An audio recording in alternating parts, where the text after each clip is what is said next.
Hello and welcome to another video of Career Map Online.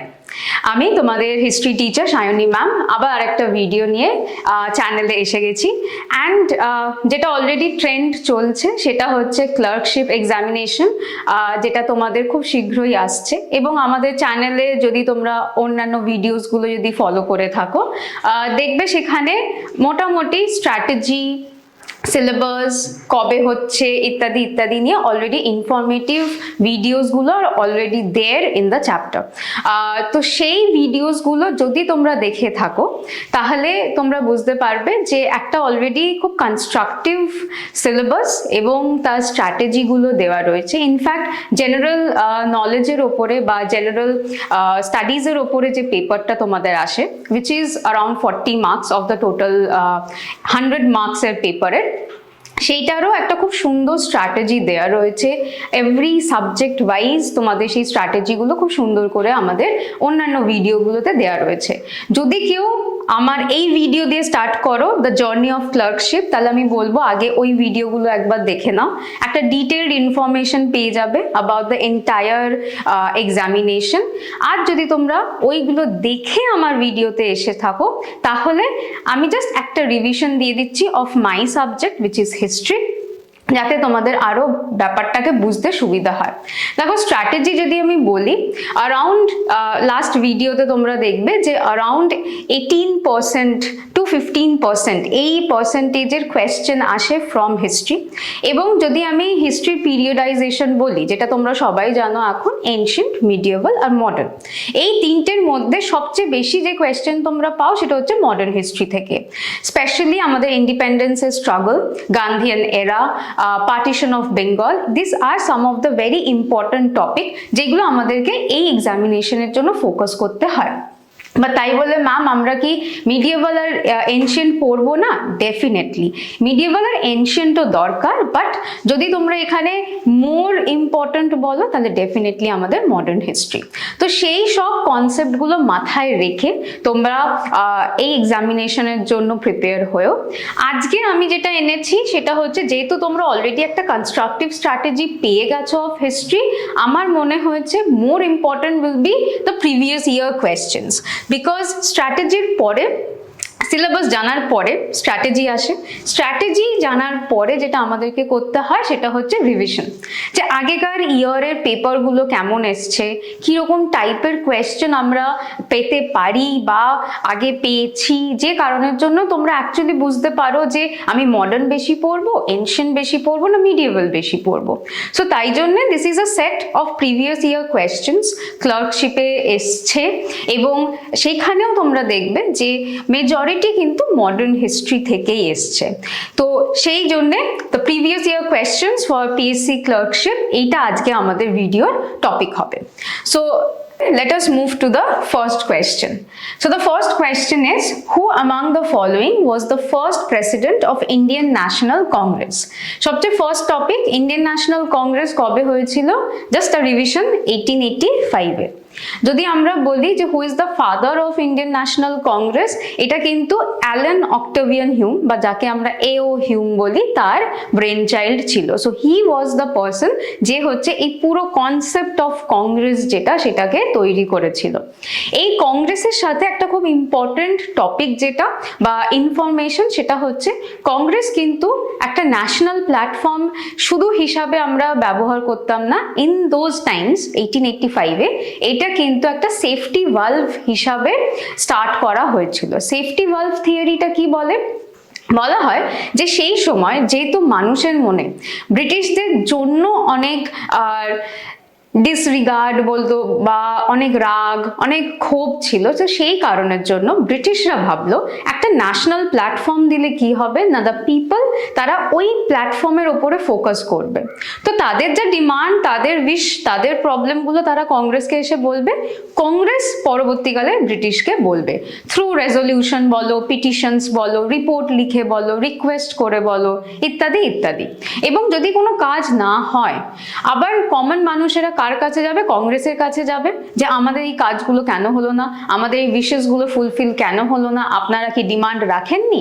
So কোথাও না কোথাও কি না, ব্রিটিশ উইল বি সেভড, ব্রিটিশদের কোনো প্রবলেম হবে না। এই কারণের জন্য এই Indian National Congress was formed in the year of 1885। কোথায় হয়েছিল? It is Bombay.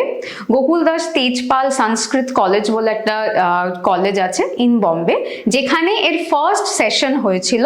So first সেশনে আমাদের প্রেসিডেন্ট কে ছিল?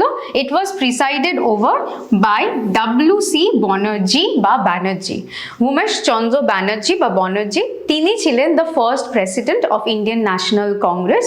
তার সেশন ফার্স্ট বম্বেতে হয়েছিল ইয়ার 1885 ডিসেম্বরে এই সেশনটা হয়েছিল, around 28 to 31st of December.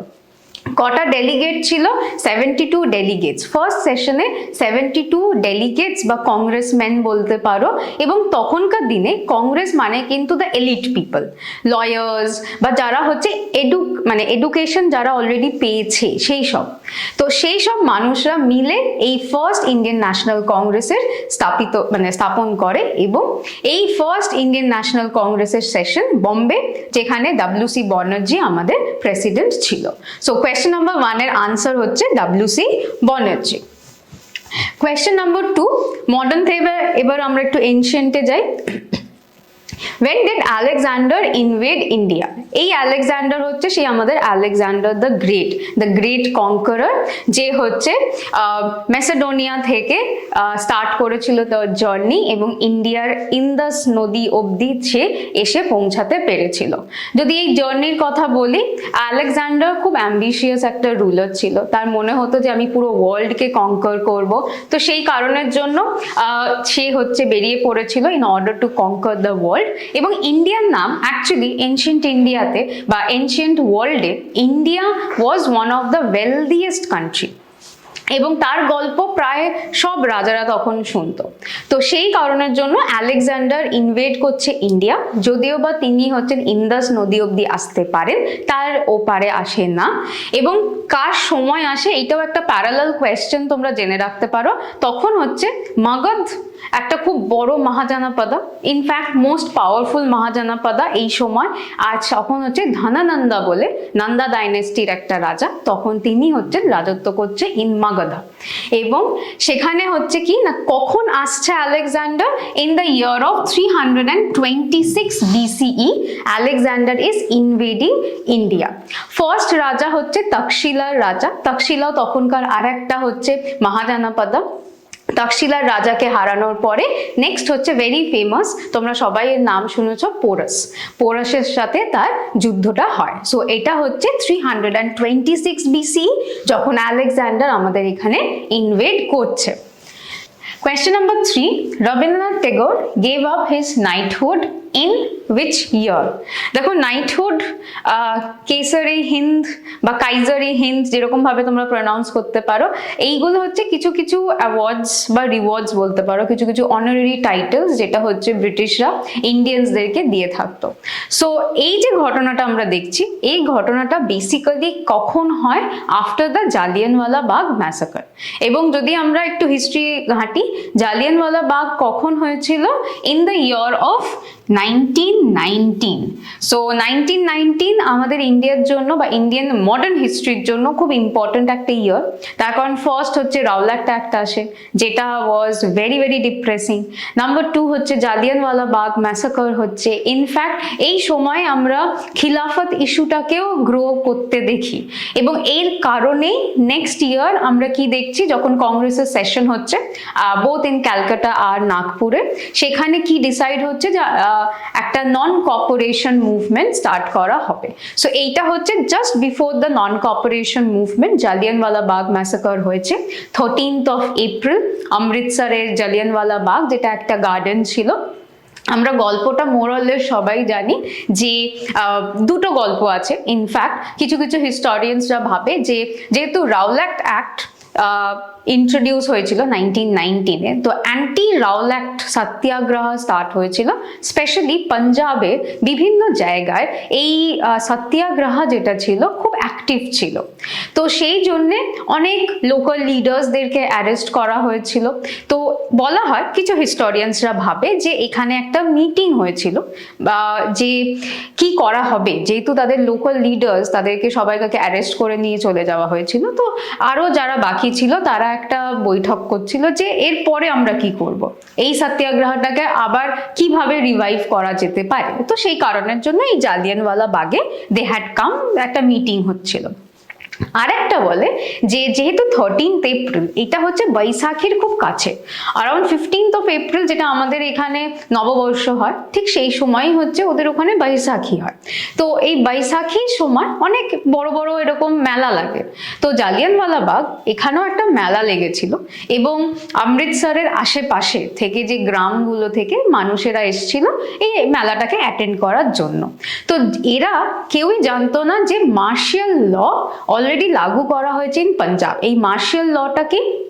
Martial ল হচ্ছে যখন একটা জায়গার ওপরে পুলিশের কন্ট্রোল সবচেয়ে বেশি হয়, পুলিশরা হচ্ছে সবচেয়ে পাওয়ারফুল এন্টিটি হয়ে দাঁড়ায় এবং অ্যাসেম্বলি করা মানে এক জায়গায় জড়ো হওয়া, মিটিং মিছিল করা এগুলো সব ব্যান্ড হয়ে যায়। তো এই জালিয়ানওয়ালা বাগের পুরো কাণ্ডটাই একটা কি ছিল না, একটা মিটিং ছিল, এক জায়গায় সবাই জড়ো হয়েছিল, which was against the martial law. তো সেই কারণের জন্য তখনকার যে কমান্ডার ইন চিফ সেটা হচ্ছে জেনারেল ডায়ার, তিনি হচ্ছেন তার ট্রুপ নিয়ে এসে এই জালিয়ানওয়ালা বাগের একটাই খালি এক্সিট ছিল, এন্ট্রি এক্সিট সেম ছিল, তো সেটাকে বন্ধ করছে এবং সবাইকার ওপরে গুলি চালাচ্ছে উইদাউট ইভেন নোয়িং কি সেই মানুষগুলো কে ছিল। তো এই জিনিসটা সবাই মানে কংগ্রেস বলো ইভেন দ্য কমন ম্যান সবাইকার কাছে একটা খুব বড় মানে আঘাত ছিল, because this was not expected from British. তো সেই কারণের জন্য এর পরপরই আমরা দেখি যে as a reaction to the massacre আমরা দেখি যে রবীন্দ্রনাথ ঠাকুর হচ্ছে আমাদের নাইটহুডটাকে তিনি ফেরত দিচ্ছেন। ইনফ্যাক্ট মহাত্মা গান্ধীও তার যে কাইজারি হিন্দ যে মেডেল পেয়েছিল 1915 এই মেডেলটা দেওয়া হয়েছিল, সাউথ আফ্রিকাতে তার যা কন্ট্রিবিউশন ছিল সেটার জন্য, সেটাকেও তিনি ফেরত দিয়ে দিচ্ছেন। তো this was in 1919. Alright, question number 4. Where did the INA unfurl the Indian flag after defeating British on 14th of April 1944? INA মানে যেটাকে আমরা আজাদ হিন্দ ফৌজ বলি বা ইন্ডিয়ান ন্যাশনাল আর্মি যেটাকে বলি। আমরা সবাই জানি এর সাথে কিছু কিছু নাম যেটা খুব ইম্পর্টেন্ট, সেটা হচ্ছে ক্যাপ্টেন মোহন সিং, রাসবিহারী বোস বা ইভেন আমাদের সুভাষচন্দ্র বোস। তো এই INA কি করেছিল না, INA was formed with the prisoners of war. জাপানের সাথে যখন যুদ্ধ হচ্ছিল সেই সময় যে প্রিজনার্স অফ ওয়ার যারা ছিল তাদেরকে নিয়ে এই INA গঠন করা হয়েছিল এবং সেটা হচ্ছে 1942-তে গঠন করা হয়েছিল। পরবর্তীকালে এর একটাই অবজেক্টিভ ছিল যে ব্রিটিশকে সরিয়ে ইন্ডিয়াতে INA রুল করবে বা ইন্ডিয়াকে ইন্ডিপেন্ডেন্ট করবে। তো সেই কারণের জন্য বেশ কিছু জায়গা তারা যুদ্ধ করে, যেরকম ধরো রঙ্গুন যেটা মায়ানমারে রয়েছে, তারপরে আমাদের এখানে যেরকম ধরো কোহিমা, ইম্ফল, ইনফ্যাক্ট মণিপুর, এই কিছু কিছু জায়গা ছিল যেগুলোকে আন্দামান নিকোবর, এই কিছু কিছু জায়গা ছিল যেখানে যুদ্ধ হয়, যেখানে তারা ব্রিটিশকে ডিফিট করতে পারে। তো সেইখানে একটা যুদ্ধ হচ্ছে বা একটা ব্যাটল হচ্ছে ব্রিটিশের সাথে অন 14th of April 1944 এবং এটা পরে কোথায় ফ্ল্যাগ হোয়েস্ট করা হয়েছিল, মৈরাং যেটা মণিপুরে রয়েছে সেখানে ফ্ল্যাগ হোয়েস্ট করা হয়েছিল। তো আমাদের answer for question number 4 is Moirang যেটা মণিপুরে রয়েছে। Next, which was a Portuguese colony in India? আমরা সবাই জানি ইনিশিয়ালি অনেক কটা ইস্ট ইন্ডিয়া কোম্পানিজ আসে, ইনফ্যাক্ট অনেক ইউরোপিয়ান পাওয়ার্সরা আসে আমাদের ইন্ডিয়াতে টু ট্রেড করার জন্য, স্পাইসেস বলো, কটন বলো, এইগুলোতে ট্রেড করার জন্য আমাদের ইন্ডিয়াতে আসে। One of the pioneers in this হচ্ছে আমাদের Portuguese Vasco da Gama. 15th সেঞ্চুরিতে তিনি আমাদের এখানে আসছেন এবং সেখান থেকে হচ্ছে sea route to India open হচ্ছে। Calicut was the first place যেখানে তিনি এসেছিলেন এবং এরপর থেকে আস্তে আস্তে পর্তুগিজদেরকে দেখে ফ্রেঞ্চ বলো, ইংলিশ বলো, ড্যানিশ বলো, এরা আস্তে আস্তে আসতে আরম্ভ করে towards India as well as towards the eastern part of the world. তো এর মধ্যে থেকে যদি আমরা দেখি, আমরা দেখব যে বিভিন্ন জায়গায় এরা নিজেদের কলোনি তৈরি করে। কলোনি মানে কি, যেখানে হচ্ছে যেখান থেকে তারা ট্রেড করতে পারবে, কিছু ইম্পর্টেন্ট পোর্টস ইন ইন্ডিয়া যেখান থেকে তারা ট্রেড করতে পারবে। নাম্বার 1 দেখো পন্ডিচেরি। পন্ডিচেরি আজও যদি তোমরা যাও, একটা খুব সুন্দর ফ্রেঞ্চ কলোনি দেখা যায়, ওই ইনস্টাগ্রামেবল প্লেসেসের মধ্যে ইয়েলো ইয়েলো ওয়ালা অনেক বিল্ডিংস রয়েছে। তো তাহলে পন্ডিচেরি হচ্ছে একটা ফ্রেঞ্চ কলোনি, তো তাহলে সেটা হচ্ছে পর্তুগিজদের নয়। চন্দননগর আমাদের ওয়েস্ট বেঙ্গলের Chandannagar was also a French colony, তখন সেখানেও আমরা ফ্রেঞ্চের অনেক ইনফ্লুয়েন্স দেখতে পাই। আন্দামান আর নিকোবর আইল্যান্ড যদি তোমরা দেখো, আন্দামান আর নিকোবর আইল্যান্ডে মোস্টলি ব্রিটিশ আর তার আগে ড্যানিশ, এরা দুজনে হচ্ছে এদেরকে কলোনি বানিয়েছিল। নিকোবর হচ্ছে ড্যানিশরা ক্যাপচার করেছিল বা কলোনি তৈরি করেছিল, আন্দামান ওয়াজ mostly under the British. So যেটা বাকি রইলো সেটা হচ্ছে গোয়া। ইনফ্যাক্ট গোয়া, দামনদিউ, নাগর হাভেলি, এই যে জায়গাগুলো রয়েছে এইগুলো হচ্ছে this wire some of the important colonies of the Portuguese people. তো তাই জন্যে আমাদের আনসার ফর কোয়েশ্চেন নাম্বার 5 হয়ে গেল Goa, option number C. The next question, question number 6, Swami Vivekananda delivered his Chicago address in which year? দেখো এই Chicago address প্রচন্ড একটা ফেমাস ইভেন্ট। যদি আমরা স্বামী বিবেকানন্দের লাইফ হিস্ট্রি পড়ি, বায়োগ্রাফি পড়ো, যেটাই তোমরা পড়ো না কেন, এই শিকাগোর অ্যাড্রেসটাও ইজ ভেরি ইম্পর্টেন্ট। এটা হচ্ছে দ্য ফার্স্ট টাইম যখন ওয়ার্ল্ডের কাছে এই যে হিন্দুইজম যে ব্যাপারটা, এইটা হচ্ছে ওয়ার্ল্ডের কাছে ফেমাস হয়ে দাঁড়ায়। সো এই অ্যাড্রেসের মাধ্যমে আমরা দেখি যে হিন্দুইজমের যে ব্যাপারটা, যেটা হয়তো ওয়ার্ল্ডের কাছে খুব আননোন একটা ফ্যাক্ট ছিল, এইটা ফার্স্ট টাইম মানুষরা বুঝতে পারে যে হোয়াট ইজ হিন্দুইজম। তো এখানে হচ্ছে স্পিরিচুয়ালিজম, টলারেন্স, এইগুলোর ব্যাপারে অনেক কথা বলেন স্বামী বিবেকানন্দ। এবং এটা কবে হয়েছিল না, it happened in 1893, 11th of September 1893, যেটা হচ্ছে শিকাগো অ্যাড্রেস বলে আমরা জানি। সো এটা একটা খুব important event Swami Vivekananda, in fact Swami Vivekananda একটা ওয়ার্ল্ড আইকন হয়ে দাঁড়ায় থ্রু দিস অ্যাড্রেস। তো সেই কারণের জন্য this is very important for us. Question number 7, Mahatma Gandhi had first started his non-violent non-cooperation movement in, so এখানে বলছে first started, বলেনি কিন্তু ইন্ডিয়াতে first started, so around the world হতে পারে কোথায় প্রথমবার non-violent non-cooperation movement তিনি স্টার্ট করছেন। তো এইটার আনসার হয়ে যাবে কোথায় না, সাউথ আফ্রিকাতে। বিকজ আমরা সবাই জানি যে ফার্স্ট যখন তিনি সাউথ আফ্রিকাতে প্র্যাকটিস করতে যান, সাউথ আফ্রিকাতে তখন হচ্ছে একটা রেশিয়াল ডিসক্রিমিনেশনের পলিসি চলতো, যেটার নাম হচ্ছে অ্যাপারথেড। অ্যাপারথেড কি করে না, যেরকম নামটা মেনশন করছে রেশিয়াল ডিসক্রিমিনেশন, তো রেস হিসাবে একটা হায়ারার্কি তৈরি করে, একটা ল্যাডার তৈরি করে, যেখানে হোয়াইটসরা আবার সবচেয়ে ওপরে এবং তারপরে আস্তে আস্তে কালার্ড স্কিনড বা ব্ল্যাক এরা হচ্ছে নিচের দিকে থাকে। তো সাউথ আফ্রিকাতে তখন কি হতো না, সব ভালো জিনিসগুলো, সে ল্যান্ড বলো, জব বলো, প্রিভিলেজেস বলো, সেগুলো সব হচ্ছে হোয়াইটসদেরকে দেওয়া হতো। আর ব্ল্যাকস যদিও বা তারা হয়তো অ্যাবরিজিনস হচ্ছে, ওখানকারই নেটিভ মানুষ, তাও ওদেরকে কিন্তু সেরকমভাবে প্রিভিলেজ দেওয়া হতো না। সো এটার এগেনস্টেই সাউথ আফ্রিকাতে গান্ধী স্টার্ট করে ফার্স্ট সত্যাগ্রহ, যেটা হচ্ছে নন ভায়োলেন্ট। আমরা সবাই জানি যে তিনি অহিংসা খুব ফলো করতেন, তো সেই কারণের জন্য আনসার আমাদের হচ্ছে সাউথ আফ্রিকা, যেখানে হচ্ছে তিনি ফার্স্ট নন violent non cooperation movement start করেছিল। এবারে যদি এরকমই একটা কোয়েশ্চেন যদি আসে যে ফার্স্ট ইন্ডিয়াতে কবে বা কোথায় এই নন কোঅপারেশন মুভমেন্ট স্টার্ট করা হয়, দেন ইট ইজ 1920 যে নন কোঅপারেশন মুভমেন্টটা।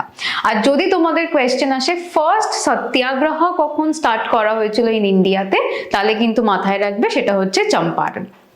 সো এইগুলো হচ্ছে কিছু কিছু প্যারালাল কোয়েশ্চেন্স যেগুলো আসলেও আসতে পারে। Next question, question number 8, Mahatma Gandhi was assassinated on 30th January. Assassinated মানে হচ্ছে মারা গেছিল বা মেরে ফেলা হয়েছিল।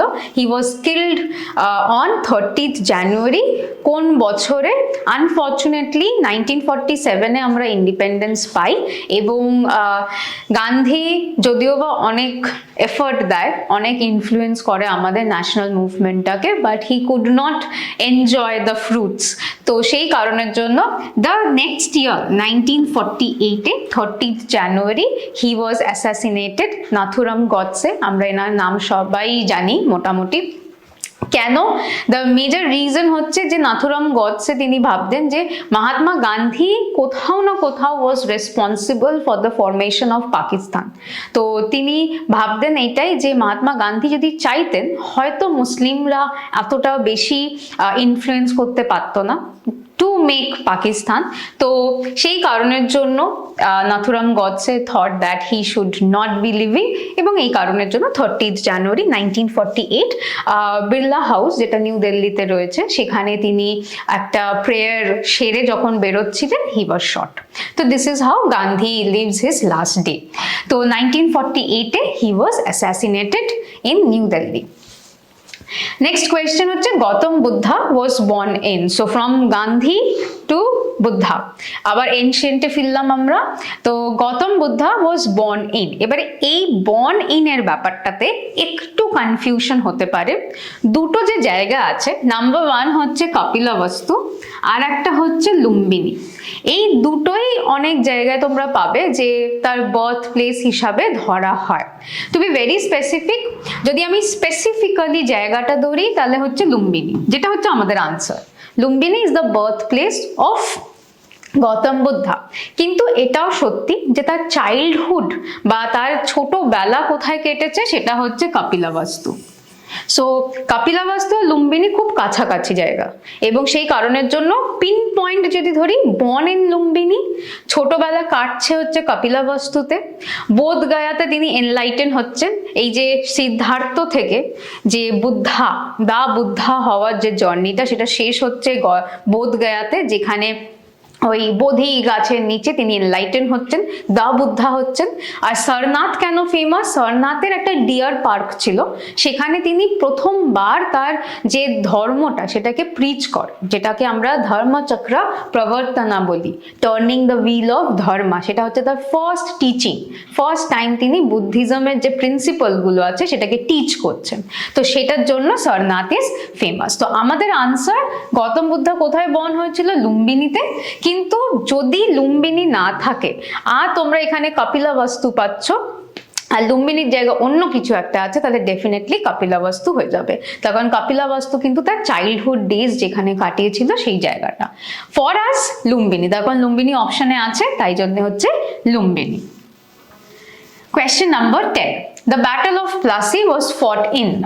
সবচেয়ে ইজি মনে হয় আমার এই আনসারটা, তার কারণ হচ্ছে পলাশির যুদ্ধের ব্যাপারে মোরলেস আমরা সবাই জানি, সিরাজউদ্দৌলা, রবার্ট ক্লাইভ এবং ব্যাটল অফ প্লাসি একটা বিশাল বড় ল্যান্ডমার্ক, শুধু মানে ইন্ডিয়ার হিস্ট্রিতে না, বেঙ্গলেরও হিস্ট্রিতে।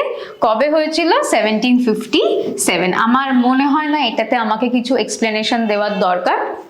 1757 the battle of Plassey was fought, এবং তার 100 বছর পরে আমরা কি পাই? 1857-এ the first war of independence, যেটাকে আমরা revolt of 1857 বলে থাকি। সো আমাদের answer for question number 10, Plassey কবে হয়েছিল? পলাশির যুদ্ধ হয়েছিল 1857-এ। ঠিক আছে, 23rd of June 1757। Next question, Khudiram Bose was hanged in কোথায়? তো ক্ষুদিরাম বোস আমরা সবাই জানি যে is one of the famous revolutionaries. তো যদি আমরা কংগ্রেসের যদি ফেজেসগুলো দেখি, মোস্ট অফ দ্য টাইম আমরা 3টে ফেজের কথা বলি। নাম্বার 1 হচ্ছে মডারেটস, যেখানে রেভলিউশন ব্যাপারটাই আসে না, তার কারণ মডারেটসরা সবসময় বিশ্বাস করতো যে ব্রিটিশরা আমাদের এখানে এসছে আমাদের ভালো করার জন্য। তো সেই কারণের জন্য তারা হচ্ছে most of the time reports লিখতো, রিকোয়েস্ট করতো, যেটা আস্তে আস্তে 1905-এর পর থেকে চেঞ্জ হয়। পার্টিশন অফ বেঙ্গল হচ্ছে একটা আমাদের টার্নিং পয়েন্ট। তারপর থেকে আমরা দেখি যে কংগ্রেসের মধ্যে একটা চেঞ্জ আসে, তাদের মেথোডোলজির মধ্যে একটা চেঞ্জ আসে, সেখান থেকে আমরা র্যাডিক্যাল ফেজে আসি। এবং র্যাডিক্যাল ফেজের পরে বা অলমোস্ট বলতে পারো contemporary to the radical phase একটা সময় আসে যখন রেভলিউশনারিজরা আসে। রেভলিউশনারিজরা কি?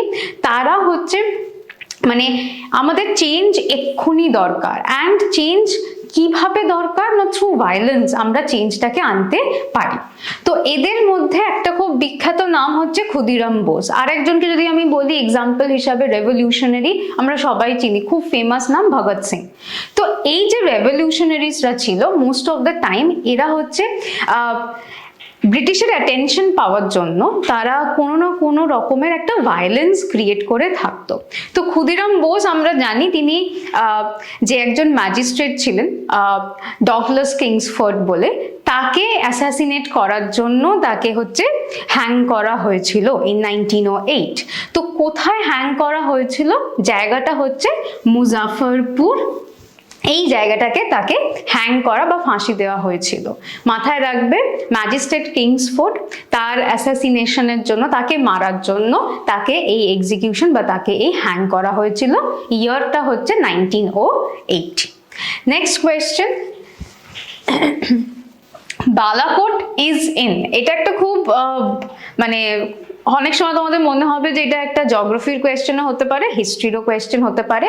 বালাকোট ইন্দাস ভ্যালির একটা খুব ফেমাস পোর্ট টাউন, কিন্তু unfortunately at present moment Balakot is not in India. তাহলে সেটা কোথায়? বালাকোট হচ্ছে পাকিস্তানে রয়েছে।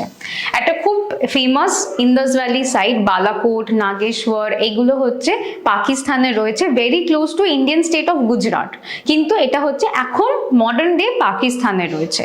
So Balakot is in where? যদি আমি দেখি এই সব অপশনসগুলোর মধ্যে থেকে বেস্ট অপশন আমাদের হচ্ছে পাকিস্তান। So পাকিস্তানে আমাদের Balakot very famous as a Indus Valley site. Question number 13. Which one of the following ports is not in Pakistan? এটাও হচ্ছে কিছুটা ওই হিস্ট্রি আর জিওগ্রাফি মিশিয়ে। আমাদের আনসারটা হচ্ছে বান্দর আব্বাস।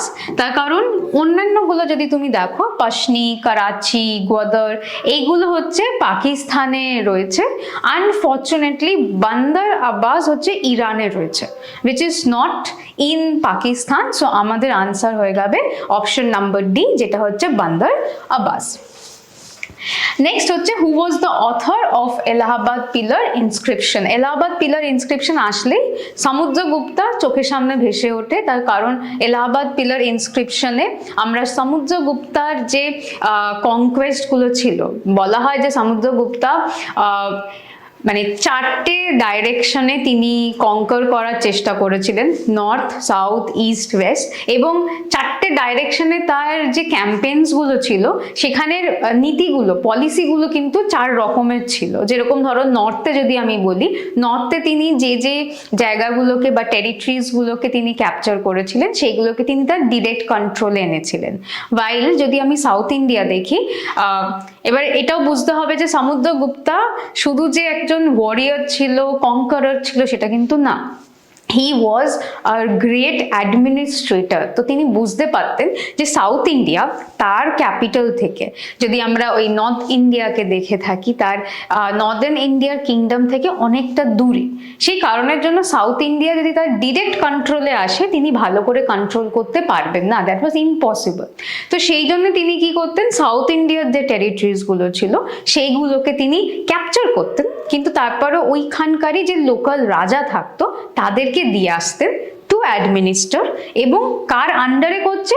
সমুদ্রগুপ্তার আন্ডারে। So one of the most famous Gupta rulers, তার ব্যাপারে এই এলাহাবাদ পিলার ইনস্ক্রিপশন রয়েছে। তার সময় গুপ্তা এম্পায়ারে কীরকম অ্যাডমিনিস্ট্রেশন হতো, তার পলিটিক্যাল কি কি অ্যাচিভমেন্ট বলতে পারো বা পলিটিক্যাল ক্যাম্পেইনস কি কি ছিল, সেগুলো সব আমরা এলাহাবাদ পিলার ইনস্ক্রিপশনে পাই। কে লিখেছিল? সমুদ্রগুপ্তার যে কোর্ট রাইটার বা কোর্ট পোয়েট বলতে পারো, সে লিখেছিল, যার নাম হচ্ছে হরিসেনা। তো আমাদের আনসার হয়ে গেল হরিসেনা, যে হচ্ছে এলাহাবাদ পিলার ইনস্ক্রিপশন লিখেছিল টোটালি অ্যাবাউট সমুদ্রগুপ্তা। সমুদ্রগুপ্তাকে নিয়ে এই জিনিসটাকে লেখা হয়েছিল। কোয়েশ্চেন নাম্বার 15, এবার একটুখানি এনশিয়েন্ট আর মডার্ন ছেড়ে একটু মিডিয়েভেলে আসি। So which Turkish ruler introduce the iqta system? এই ইকতার কনসেপ্টটা খুব ইম্পর্টেন্ট মিডিয়েভাল টাইমে।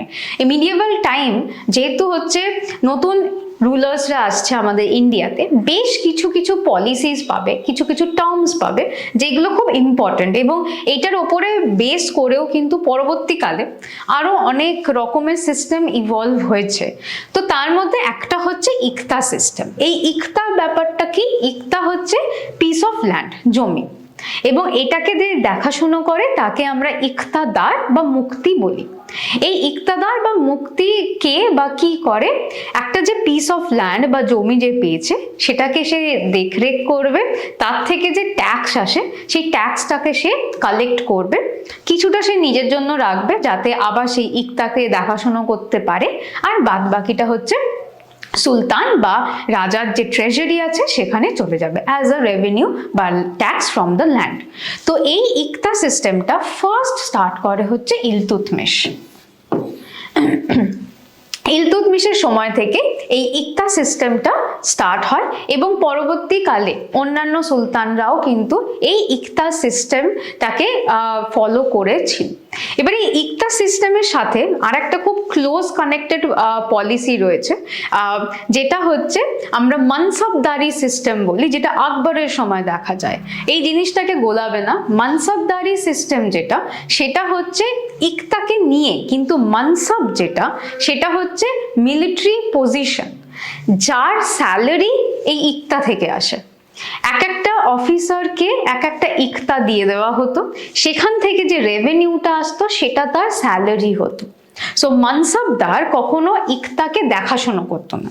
মানসবদারের কাজ কি? মানসবদারের কাজ হচ্ছে ওই ইকতা থেকে রেভিনিউটা কালেক্ট করব আমার স্যালারি হিসাবে, কিন্তু একটা ইকতাদার বা মুক্তি যে, তার কাজ হচ্ছে এই ইকতাটাকে দেখাশোনা করা, সেখান থেকে ট্যাক্স কালেক্ট করা। এইটা হলো ডিফারেন্স বিটুইন মানসবদারি আর ইকতা সিস্টেম। সো ইকতা সিস্টেম আমরা কার সময় থেকে দেখি? ইলতুৎমিশের সময় থেকে ইকতা সিস্টেমটাকে দেখি। Question number 16. When was the Azad Hind Fauj formed? আমি একটু আগে এই কোয়েশ্চেনের কিছুটা পোর্শন বলে দিয়েছিলাম যে আজাদ হিন্দ ফৌজ বা যেটাকে আমরা ইন্ডিয়ান ন্যাশনাল আর্মি বলে থাকি, সেটা ফর্ম করা হয়েছিল ওই প্রিজনার্স অফ ওয়ার যা জাপানে ছিল। ক্যাপ্টেন মোহন সিং সেটাকে সবাইকে এক করে এনে এই জিনিসটা মানে এই ফৌজটাকে ফার্স্ট স্টার্ট করে, এবং পরবর্তীকালে তার ক্যাপ্টেনশিপ হচ্ছে আমরা সুভাষচন্দ্র বোসকে হ্যান্ড ওভার হতে দেখি। তো এটা কবে হয়েছিল? অলরেডি আমি তোমাদেরকে একবার বলে দিয়েছিলাম, ইন দ্য ইয়ার অফ 1942। কিভাবে মাথায় রাখতে পারো? এই সেম ইয়ারে কুইট ইন্ডিয়া মুভমেন্ট হয়েছিল, আরেকটা গান্ধিয়ান মুভমেন্ট যেটা ইন্ডিয়াতে চলছে। তো এটারই কন্টেম্পোরারি টাইমে 1942 ইজ অলসো দ্য ইয়ার যখন হচ্ছে আজাদ হিন্দ ফৌজ তৈরি করা হয়েছিল। এবারে যদি আমি 1942টাকে মাথায় রাখতে পারি আর আমাকে যদি এই অপশনসগুলো দেয়, তাহলে আমি চোখ বন্ধ করে বলি অপশন নাম্বার ডি হচ্ছে আমার আনসার, 1 সেপ্টেম্বর 1942 যখন হচ্ছে আজাদ হিন্দ ফৌজ তৈরি করা হয়েছিল। Question number 17. Who was known as the Sher-e-Bengal? এটা হয়ে যাবে as তো এদের মধ্যে কাকে আমরা শের-ই-বেঙ্গল বা বাঙ্গাল বলে থাকি? আনসার হচ্ছে ফজলুল হক। ফজলুল হক কে ছিলেন? জাস্ট একটু ইনফরমেশন অ্যাবাউট ফজলুল হক। ফজলুল হক হচ্ছেন একজন বেঙ্গলি লয়ার, এবং তিনি হচ্ছেন যে লাহোর রেজলিউশন যেটা আমরা 1940-তে দেখি, সেখানে এই পাকিস্তান গঠন করার যে প্রপোজালটা তিনি রেখেছিলেন। সো সেই কারণের জন্য ফজলুল হক ইজ ভেরি ফেমাস, এবং তাকে হচ্ছে শের-ই-বেঙ্গল বলা হয়। আমাদের যে বেঙ্গলের একটা সভরেন্টি রয়েছে, এটাকে ঠিক রাখার জন্য তিনি কিন্তু অনেক সময় বলেছিলেন। সো 1940 যে লাহোর রেজলিউশন, সেখানে আমরা এনাকে পাই as a very important figure. তো সেই জন্যে he is known as Sher-e-Bengal. Next question, question number 18. When was Gandhi Irvin Pact signed? এটা তো মোটামুটি একটা ভেরি মানে comparatively easy answer, Gandhi Irwin pact. So একটা প্যাক্ট যেটা হচ্ছে মহাত্মা গান্ধী আর তখনকার আমাদের যে ভাইসরয় ছিল লর্ড আরভিন, তার মধ্যে হচ্ছে।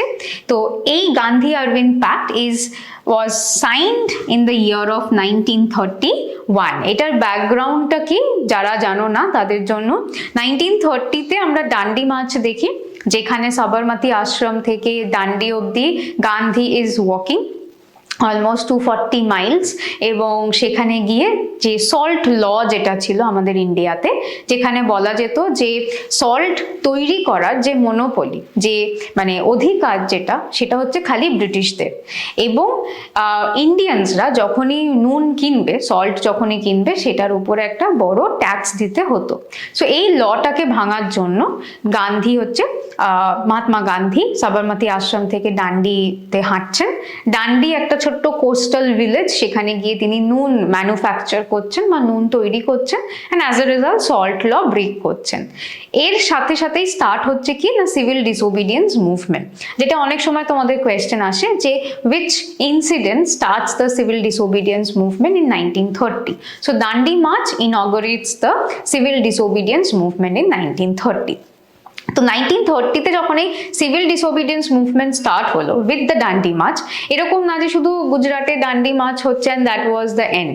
বিভিন্ন জায়গায় বিভিন্ন রকমের লজ ওয়ার ব্রোকেন, এবং সেই কারণের জন্য ব্রিটিশরা দেখছে যে again there is a mass movement, এবং সেটা অনেকটা ডিস্টারবেন্স ক্রিয়েট করছে। সেই কারণের জন্য আরভিন্দ কি করছে না, গান্ধীর সাথে একটা প্যাক্ট সাইন করার চেষ্টা করছে। এর আরেকটা রিজন হচ্ছে 1930 যেটা আছে, এইটাও কিন্তু খুব ইম্পর্টেন্ট একটা ইয়ার। এই সময় শুধু যে সিভিল ডিসোবিডিয়েন্স স্টার্ট হচ্ছে সেটা নয়, 1930-তে ফার্স্ট রাউন্ড টেবিল কনফারেন্সও হচ্ছে। এবার এই রাউন্ড টেবিল কনফারেন্সগুলো কেন হতো? ব্রিটিশরা চলে গেলে বা ব্রিটিশরা থাকাকালীন ইন্ডিয়ার ফিউচারটা কি হবে? তো ইন্ডিয়া কি ডোমিনিয়ন স্টেটাস পাবে, পূর্ণ স্বরাজ পাবে, কিরকম ভাবে অ্যাডমিনিস্ট্রেশনটাকে তারা লিড ফরওয়ার্ড করবে, সেটার ডিসকাশন হচ্ছে এই রাউন্ড টেবিল কনফারেন্সে। তো 1930-তে ফার্স্ট রাউন্ড টেবিল কনফারেন্স হয়, যে কারণে, এবং যেহেতু 1930-তে সিভিল ডিসোবিডিয়েন্স চলছে, সেই কারণের জন্য কংগ্রেস, যেটা ছিল মেজরিটি পলিটিক্যাল পার্টি, সে এটাকে অ্যাটেন্ড করে না। সো অ্যাজ ইউজুয়াল 1930-তে first round table conference failed, কোনো কাজে বা কোনো নেগোসিয়েশন এলো না। So Gandhi who was the leader of the Congress, তাকে খুব দরকার ছিল অরবিন্দের in order to have the second round table conference. না তো সেকেন্ড রাউন্ড টেবিল কনফারেন্সে যদি কংগ্রেস না যায় বা গান্ধী যদি অ্যাটেন্ড না করে, আবার সেই একই no negotiations will be done, না তারপর আবার সেকেন্ড রাউন্ড টেবিল কনফারেন্সও ফেল হয়ে যাবে। এই কারণের জন্য 1931-এ এই গান্ধী আরভিন্দ প্যাক্ট সাইন হচ্ছে, যেখানে আরভিন্দ বলছে যে ঠিক আছে, আমি এত দিনে মানে 1 বছর প্রায় হয়ে গেছে সিভিল ডিসোবিডিয়েন্স স্টার্ট হয়েছে। তো সিভিল ডিসোবিডিয়েন্সে স্টার্ট হওয়ার পরে যে কংগ্রেস লিডার্সদেরকে আমি অ্যারেস্ট করেছি, যারা কোনো ভায়োলেন্স ক্রিয়েট করেনি, তাদেরকে আমি ছেড়ে দেবো। ইন রিটার্ন তোমাকে কি করতে হবে? ইন রিটার্ন আমার সাথে তোমাকে লন্ডন যেতে হবে, সেকেন্ড রাউন্ড টেবিল কনফারেন্স করতে হবে, মানে সেকেন্ড রাউন্ড টেবিল কনফারেন্সে যোগ করতে হবে, অ্যান্ড তোমাকে সিভিল ডিসোবিডিয়েন্সটাকে তুলে নিতে হবে। So this was the Gandhi Irwin pact, যেটা 1931-এ সাইন করা হচ্ছে, এবং এর পরেই সেকেন্ড রাউন্ড টেবিল কনফারেন্স হচ্ছে লন্ডনে, গান্ধী আরভিন্দের সাথে যাচ্ছে ইন অর্ডার টু নেগোশিয়েট কি হবে ইন্ডিয়াতে ফিউচারে, বাট আনফর্চুনেটলি সেটাও একটা ফেলিয়ার ছিল। Next question number 19, the self-respect movement was founded by, এই যে মানে কোয়েশ্চেনটা, এটা তোমাদের সোশ্যাল যে রিফর্মস গুলো আমরা দেখি বা সোশ্যাল রিফর্ম মুভমেন্টস এর যে পোর্শনটা থাকে সেখান থেকে। সো সেলফ রেসপেক্ট মুভমেন্টে কি বলা হয়? সেলফ রেসপেক্ট মুভমেন্ট একটা নন ব্রাহ্মণিক্যাল মুভমেন্ট, যেখানে যে শূদ্রাস যাদেরকে আমরা বলতাম এনশিয়েন্ট টাইমে, যাদেরকে এখন আমরা দলিতস বলি বা হরিজনস যাদের নাম, এদেরকে আপলিফট করার জন্য এই মুভমেন্টটা ছিল। এখানে বলা হতো যে আনলেস অ্যান্ড আনটিল এই লোয়ার কাস্ট যাদেরকে আমরা আগে বলতাম, তারা যদি নিজেদের রেসপেক্ট যদি না করে এবং নিজেদের অধিকার পাওয়ার জন্য তারা যদি না দাঁড়ায়, তাহলে কিন্তু কখনোই এদের ডেভেলপমেন্ট হতে পারে না। অ্যান্ড এটার মানে ইতিহাসের সাথে কিভাবে এটাকে যোগ করতো, এটা যোগ করা হতো। দেখো, আমরা সবসময় শুনেছি যে এই যে ভার্না সিস্টেম, যেখানে আমরা একদম ওপরে ব্রাহ্মিনস, ক্ষত্রিয়াস, বৈশ্যাস এবং একদম নিচে শূদ্রাসদেরকে পাই। এটা একটা আরিয়ান কনসেপ্ট। আরিয়ান বলে একটা রেস যারা ইন্ডিয়াতে এসেছিল, নর্থ ওয়েস্টে তারা বসবাস করতে আরম্ভ করেছিল এবং সেইখান থেকে আমাদের এই চারটে বর্ণা আসে। তো এর নিচে যে বর্ণাটা রয়েছে শূদ্রাস, এদেরকে হচ্ছে নন আরিয়ানস বলা হতো। এবারে যদি আমরা লজিক্যালি দেখি, আরিয়ানসরা ইনভেড করেছিল, তারা বাইরে থেকে এখানে এসেছিল। বাট এই যে শূদ্রাস, যাদেরকে একদম লোয়ার কাস্ট বলা হয়, তারা তো নেটিভ ছিল, তারা আমাদের ইন্ডিয়ানসরাই ছিল। তাহলে আজ যদি আমরা আমাদের ইন্ডিয়ার ল্যান্ড দেখি, তার উপরে সবচেয়ে বেশি কার কন্ট্রোল থাকা উচিত, কার এটা, সেটা হচ্ছে এই শূদ্রাসদের। তো নন আরিয়ানস যারা, তাদের অ্যাকচুয়ালি হচ্ছে এই ইন্ডিয়াটা, আর আরিয়ানসরা তো ইনভেড করে এসছে। কিন্তু এখন যেহেতু তারা এই আপার কাস্ট হিসাবে তাদেরকে বলা হয়, সেই কারণের জন্য তারা বলছে যে ল্যান্ড প্রিভিলেজেস সবকিছু আমাদের। বাট অ্যাকচুয়ালি যদি দেখা যায়, এটা হচ্ছে ডেফিনেটলি লোয়ার কাস্ট পিপলদেরকে। এই কনসেপ্টটাকে মাথায় রেখে কে এই সেলফ রেসপেক্ট মুভমেন্টটাকে স্টার্ট করেছিল? ইভি রামাস্বামী নাইকা, যাকে আমরা পেরিয়ার হিসাবেও জানি। তো তিনি এই কনসেপ্টটা, মানে এই আরিয়ান থিওরির এই কনসেপ্টটাকে নিয়ে সেলফ রেসপেক্ট মুভমেন্ট স্টার্ট করেছিল। এছাড়াও যদি অন্যান্যদেরকে দেখি, এখানে কিন্তু বি.আর. আম্বেদকর বলো, কেশব রাও বলো, দিনকর রাও বলো, এরাও কিন্তু দেওয়ার অল এই সময়কার কিছু সোশ্যাল রিফর্মার্স, যারা নন ব্রাহ্মণ বা ব্রাহ্মিনসদের এগেনস্টে এরা মুভমেন্টগুলোকে স্টার্ট করেছিল।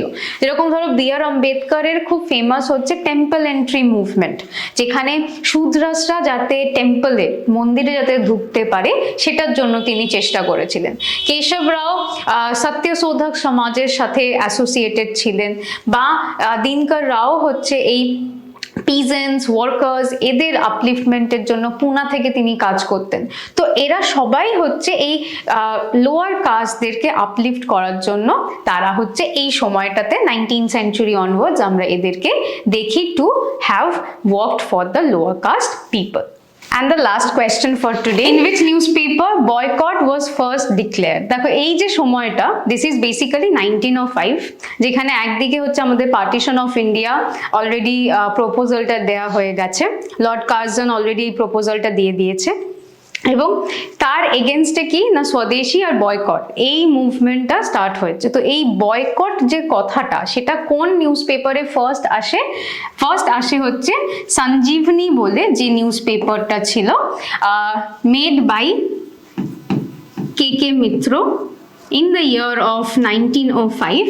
এই নিউজ পেপারে ফর দ্য ফার্স্ট টাইম এই বয়কট কথাটা আমরা দেখতে পাই। এছাড়াও যদি অন্যান্য নিউজ পেপারগুলো দেখো, মোস্টলি এইগুলো না সবাই সবকটা হচ্ছে বেঙ্গলি উইকলি নিউজ পেপার। তার কারণ আমরা সবাই জানি যে বাংলা বা বেঙ্গল তখনকার দিনে was the hub of revolution. তো সেই কারণের জন্য মোস্টলি হচ্ছে এগুলো বেঙ্গলি উইকলি নিউজ পেপার্স। যেরকম ধরো হিতবদী যেটা রয়েছে, এটা হচ্ছে কৃষ্ণকমল ভট্টাচার্য, তিনি এটাকে স্টার্ট করেছিলেন। যুগান্তর যদি বলি, খুব ফেমাস একটা উইকলি নিউজ পেপার, এটা হচ্ছে বারীন্দ্র কুমার ঘোষ, উনি স্টার্ট করেছিলেন। আর অমৃতবাজার, এটা হচ্ছে শিশির ঘোষ আর হচ্ছে মতিলাল ঘোষ, এনারা দুজনে মিলে এটাকে স্টার্ট করেছিলেন। তো এই মেজর যে পত্রিকাগুলো, এটার মেজর কাজই হচ্ছে মানুষের মনে ন্যাশনালিজম, রেভলিউশন এইগুলোকে আরো বেশি করে বাড়ানো, স্প্রেড করা। তো এই নিউজ পেপারসগুলো, যদিও বা সঞ্জীবনীতে আমরা ফার্স্ট টাইম বয়কটের কনসেপ্টটা পাই, বাট অন্যান্য যে নিউজ পেপারসগুলো ছিল এই সময়কার কিন্তু রেভলিউশনারি নিউজ পেপারস ছিল, তারাও কিন্তু প্রচন্ড ইম্পর্টেন্ট। সো এই ছিল হচ্ছে আমাদের লাস্ট ইয়ারের কিছু কোয়েশ্চেন্স ফ্রম পিএসসি ক্লার্কশিপ। আশা করছি আমার এই ভিডিওটা কিছুটা হেল্পফুল হবে for your preparation for the new competitive examinations, in fact নতুন ক্লার্কশিপ এক্সামিনেশনের জন্য। এছাড়াও যদি তোমরা চ্যাপ্টার ওয়াইজ ডিসকাশন, অন্যান্য সাবজেক্টের মক বা প্রিভিয়াস ইয়ারগুলো যদি দেখতে চাও, স্ট্র্যাটেজি যদি দেখতে চাও, ডেফিনেটলি আমাদের চ্যানেলটাকে সাবস্ক্রাইব করো, ভিডিওসগুলোকে লাইক করো, যদি কিছু কোয়েশ্চেন থাকে কমেন্টে প্লিজ জানিও, যাতে আমরাও আরো বেটার তোমাদেরকে হেল্প করতে পারি। So with all those things, all the very best and thank you so much.